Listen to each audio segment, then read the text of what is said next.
Hey y'all. Hi. It's Tuesday. It's Tuesday afternoon. It's the middle of the day. I have a little bit of time before my next class, and I just want to just kind of shoot in real quick and connect with you. And I should be doing like 11 other different things right now other than going live on Facebook and YouTube and stuff. But there was something on my heart today, and I just wanted to talk about it because um gosh, I've just had this string of like kicks in the stomach, and I just disappointment after disappointment.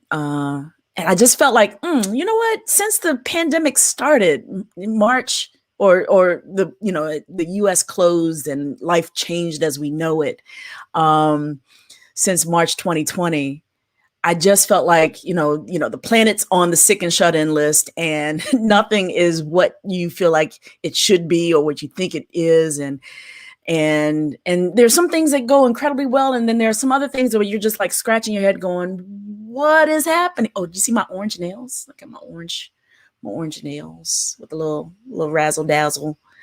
This is the sort of thing I'm doing right now, just to kind of go, ooh, where's the fun? Where's the fun? Right. It's Tuesday. It's May 4th. And earlier today, the Peabody Award nominations came out, and I submitted The Death of Cliff Huxtable, the live series, for consideration, and it looked like we were, just doing so well. And the nominations came out today, and we were not nominated for the documentary series category. It seemed like that was the best place to kind of put The Death of Cliff Huxtable as a contender, primarily because the nature of the panel discussions. And that said, some great people participated in a project that we thought was worthy of putting out into the world. And we did not receive the nomination today, but I'm so proud of the work that we did and that we shared with the world last summer. And there's some more stuff that's going to come with The Death of Cliff Huxtable. For instance, this summer, all the episodes are going to be transferred into a podcast, so that more people can experience what we did and the conversations we talked about. And when the nominations came out this morning at 11 a.m. local time, I was in the middle of teaching, and my students sat on the call with me because, we were in class, and I was excited about the nominations. They were excited to see, what would happen. And so they shared the experience with me. I love my students so much, especially my digital video production 2, my seniors who are about to graduate. And they just sat with me while I was on pins and needles waiting for 11 o'clock for the nominations to drop. And it was one of those things where that, in addition to just kind of like this last year and feeling like the world or the activities as we know it not being what we want them to be, being able to travel, being able to see your family, being able to do things out in the world with your friends, working towards goals that maybe don't shape up the way you would like. And I just kept thinking, what do I do with this? What do I do with this feeling that hurts sometimes, or feels like, gosh, that thing just kicked me in the stomach? And what do you do with that? And I realized, kind of like when you work out, if you're working on any part of your body, it hurts when you are building it, right? You stretch your muscles, you break down your muscles, you pull things and stretch things, you lift heavier things, you do things that in the end, when you finish, it hurts. And you go, oh, I'm feeling this, but perhaps at the end of this, I will be better. At the end of this, I will make decisions, the universe will participate in my life in a way that will make me better, that will make me taller. So, I submitted The Death of Cliff Huxtable for the Webby Awards. We were not nominated. I submitted it for the Peabody Awards, which is like the Pulitzer for television. And we were not nominated. It has been submitted for the Pulitzer, which will come out in June. At this point, I don't have a whole lot of confidence in that, but I had something that contended, right? And so when you feel like you've been rejected, or you have a disappointment, or something feels like it hurts in a way where you're just like, I don't know how I'm going to get out of this. You got to find the light, right? And I'm constantly telling myself, I got to find the light. And the light for me today was I contended, and I'm still contending. And I'm proud of what we all did to contribute to that. And so, one, I wanted to get on here and publicly say thank you to everyone who participated in the death of Cliff Huxtable, whether it was helping me shape the book in 2015, the fan fiction in 2015, to all 51 scholars, educators, researchers, artists participated in that series. And if you've not experienced the death of Cliff Huxtable, you can by going to the website for the show, www.thedeathofcliffhuxtable.com. And there you can see all the different episodes of the series, and participate with, all the great things we did to make that series happen. And, awards, schmwards, the value in doing this work with this collective cannot be measured in any other way but love. And so I appreciate everyone who participated in that, and know that my gratitude has no depth. I also want to say, I spent the last hour talking to the most fascinating person I've met in a minute, and I know some amazing people.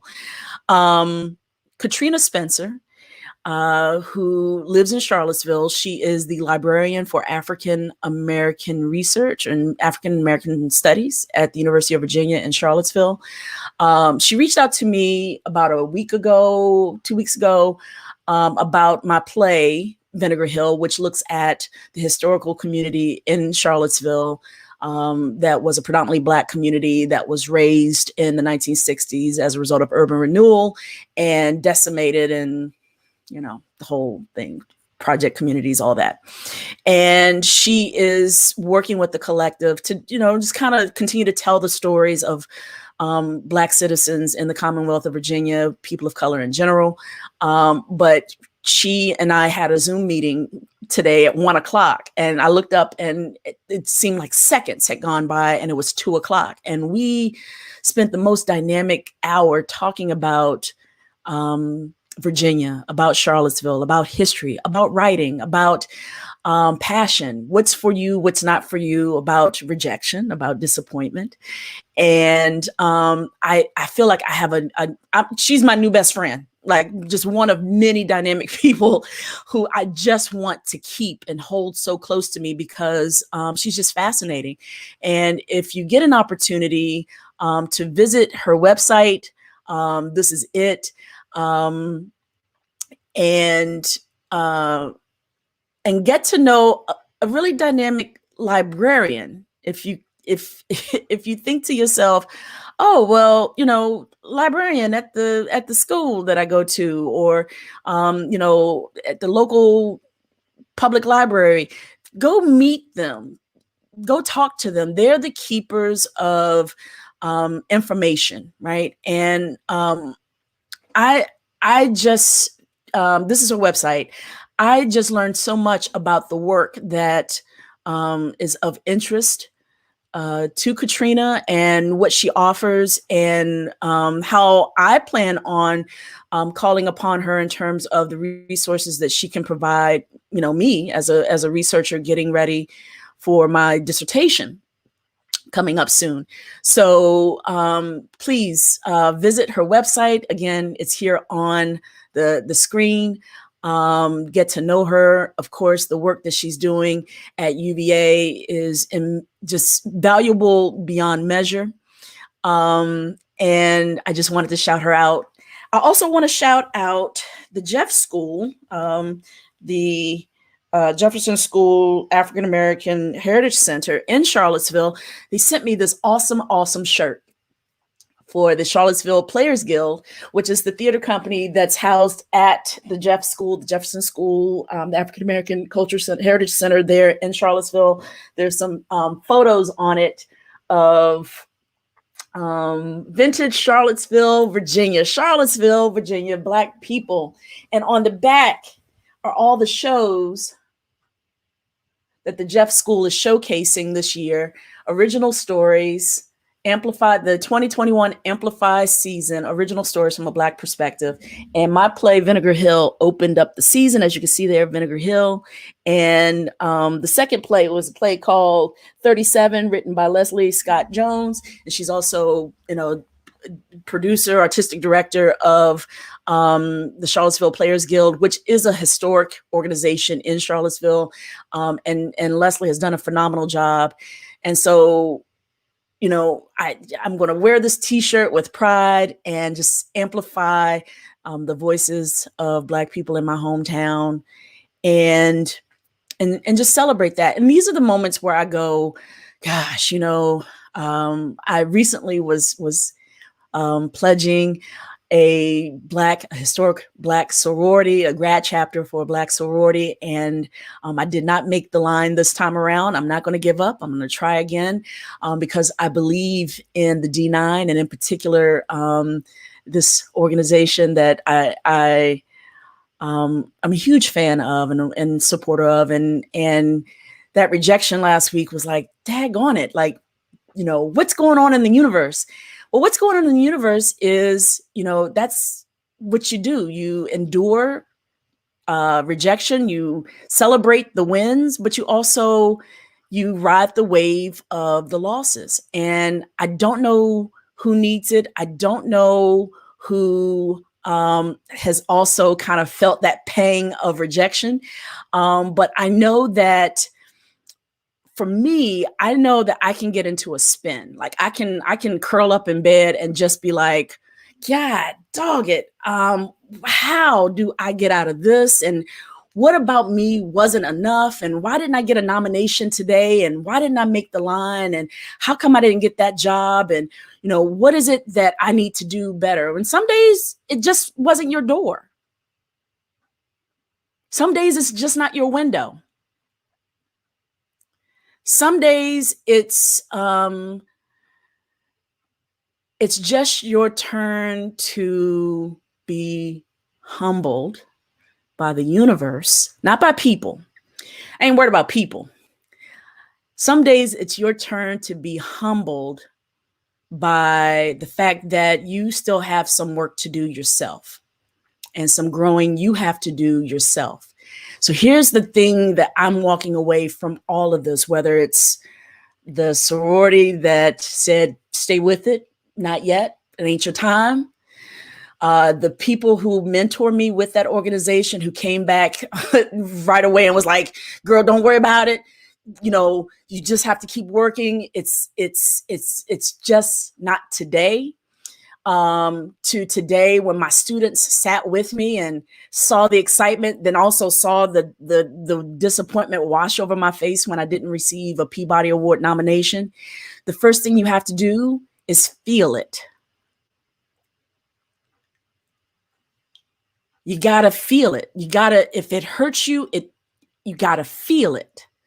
You have to acknowledge and say,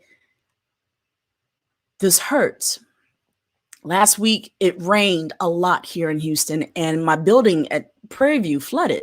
Hilliard Hall, the oldest, most legacy building on our campus, it flooded, and it was like I just bought $500,000 worth of new camera equipment, and I have no time to run in there and get that stuff and move it and make sure it's safe and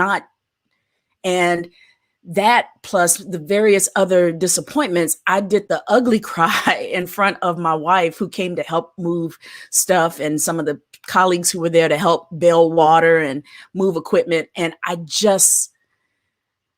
did the ugly cry. Like I couldn't hold it anymore. It was like the water could not be stopped in that building, and my tears could not be stopped in my heart. Like the disappointment after disappointment, and the whole year, and the pandemic, and social injustice, and George Floyd, and Breonna, and it was just like, what do you want from me? And then I went, I just can't hold it anymore. My wife said, just cry, just let it go and feel it. It's coming back up again right now. Feel it. And what you're doing is you're acknowledging your spirit having a full range of emotions, that you can't always be so strong that you have to. And as Black women, that's what we do. We have this thing that it's in our DNA, where we have to be the backbone and the pill and and I always have to. You can't be emotional. And I didn't know my ugly cry was that ugly. I caught myself in a reflection somewhere, and I was like, that's what I look like when I do the ugly cry. And then it was even bigger. I was like, it was so much. But it was also so relieving to feel it. So you have to feel it. But you don't want to do it in isolation. I mean, some of it is because you only know in your own self how you feel, but you also have to find your tribe. You have to find the people who are going to support you and listen to you, and go, what you're enduring doesn't make you a bad person. It doesn't even make you unqualified or evil or any of these things. Whatever it is you feel like might be getting in the way of your success, that isn't it. You have to find the people who are aligned with your mission. You have to find the people who are one with who you are in the world, and know who you are, know your spirit, and can champion your next step, and go feel it, cry, whether it's a spouse, whether it's a friend, whether it's a colleague, whether it's a mentor, some other relative, your homies in your cohort 13. Thank you so much to the people who are working with me on, in that cohort. And you have to find your tribe, because then you find the people who inspire you and for whom you inspire, and you can find your way to keep going. You got to keep going. And so I felt that. I felt it. I found my tribe, and I figured out a way to just keep going. So one thing I found out about myself is I am distracted. I have a lot going on at one time. And what I need to focus on right now is 3 letters, PhD. I am finishing up this semester, and this was a trash semester. This semester, here, especially here in Texas, where we had a freeze, the state froze over. And then also in February, many of you may not know, it was in the news a little while, but back in February, Prairie View A&M University suffered from a cyber attack. And so our school was shut down for about 2 weeks because we didn't have any technology. We couldn't sign on to anything, couldn't log into anything, couldn't check email, couldn't do nothing. And it was amazing because the school still persevered. We still figured out a way that, you got to go back to old school. You got to write stuff down. But it was also at the same time, the state froze over, and then you had to figure out how to not freeze and figure out how to kind of persevere and keep going. We have been tested, but you know what they say? There is no testimony without the test. Whew. So PhD, those are the 3 letters I'm focusing on right now, because I'm at the end of this semester. And after this semester, I have 2 more classes left. I have a class that I'm taking this summer, educational statistics class. And in the fall, I have an advanced research class. I'm going to pick up an additional class this summer. There's a course in the roles of the Office of Student Affairs. I'm really interested in that because I will one day be a university president. I'm going to be the president of some university somewhere. And it's up to me to keep going. So I'm going to finish my PhD. I am going to try again with, I won't say which sorority because I'm going to leave some people guessing, but at the same time, you'll know when you know. And when you do know, it's going to be a grand celebration. All of the D9s are amazing men and women. And when you know, you'll go, oh, yeah, that makes total sense. And I want to thank my cohort 13, who are going to keep me on task and keep me focused on those 3 letters, PhD. And I want to thank my mentors who have participated, whether it's in the death of Cliff Huxtable or if it's in, with the PhD program, whether it's in other things. And I want to thank my wife, Michelle Dowell-Vest, who is always championing, all of my efforts, big, small, crazy, whatever. She's my ace in the cut, and I love her so, so much. I want to thank everybody back home in Charlottesville who really loves Vinegar Hill. And so to have Leslie and Katrina really champion that show, that play. Katrina today, she was like, you got to get it published because we're going to make it required reading in K through 12 throughout the Commonwealth of Virginia. And I was like, girl, speak my love language. So we're going to do that. We're going to get on it. And this is what keep going looks like. I'm going to keep going. And you should keep going because this pandemic is not the whole of us and it's not the end of us. And hold on to each other. Hold on to the things that make you happy and hold. Keep pushing, keep persevering, wear your mask, be good to each other. We live in a hyper politically charged age and everyone's entitled to their voice, but then know your voice should not be diminished because of other people's voices, and you keep going. And every time you feel that kick in the stomach, no, that's just making your abs stronger. Somewhere in there under this roll of whatever I got going on down here, I got some abs. I got a 6-pack, 8-pack, 12-pack, whatever pack. And every time I feel that kick, every time I feel that pang of disappointment, I know that what it is like building my muscles. It's like lifting weights. And I, in the end, will be stronger. Yeah, Peabody Awards. I'm going to come back strong with another documentary that I'm working on with 2 amazing women, Megan Kim and Cindy Wilson. I'll tell you more about that at another time. I got class that starts in 5 minutes. And so I'm going to hop off of here and teach my television studio production students how to do this very same thing. We keep going. Have an awesome day, y'all. I'll talk to you later. Bye.